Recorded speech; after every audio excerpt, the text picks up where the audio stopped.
Ay, naku. Good morning mga kabagis. Isang nakakalungkot na araw. Kahapon kasi naglinis ako ng cage ko, no? Yung loaf. Yung buong loaf natin. Well, so madalit salita, lahat pinakawalan ko. Ang tinira ko na yung mga naglilimlim at di ko naman paamo yun, no? Bali tatlo. The rest, nakakawala lahat. Ang problema ko, pati yung tatlo kong pinapaamo, yung mga may personalized na singsing ko, si Uno, yung unang-una kong pichon, si 11 Peder, tsaka yung isang maganda ang kulay, yung tatlong yon dyan lang, nagbububong-bubong lang yun, pang kulungan pa lang nabubong, hindi pa siya talaga totally umakyat. Pero kahapon umakyat, tapos nagsampay pa si Mrs., hindi naman natin masisisi, nabugaw, nakita ko na sa mga kabilang bubong. Ngayon, pagising ko, wala pa rin. Pero may isa akong nakita, lumilipad-lipad doon sa malayo, nalulungkot ako. Ano po, isa sa kanila yun. So, nakakasad na wala. Pero meron namang good news dahil meron dalawang kapalit. Yung matagal ko nang pinareserve.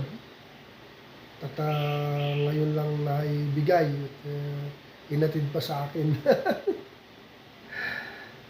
Ayun, nakakalungkot lang kasi yun yung una kong YB, tsaka una kong 11 Peder, tsaka yung unang-una ko si Uno, yung unang-una kong napisa sa mismong love ko. Sana, dahil sa may personalized na singsing yung dalawa, sana maibalik sa akin. Yung isa, negative kasi nabili ko yun parang may singsing na. Hindi ko napasingsingan yun. Sana makabalik sa akin. Kasi yung tanong ko talaga, yung kainan ko magiging mga 11 Peder. Actually, di ba, saya ko nga, nag-post nga ako na may 11 Peder na naman nilabas. Kaya lang, nawala naman itong isang matandang 11 Peder ko. Nakasad mga kabagis, no?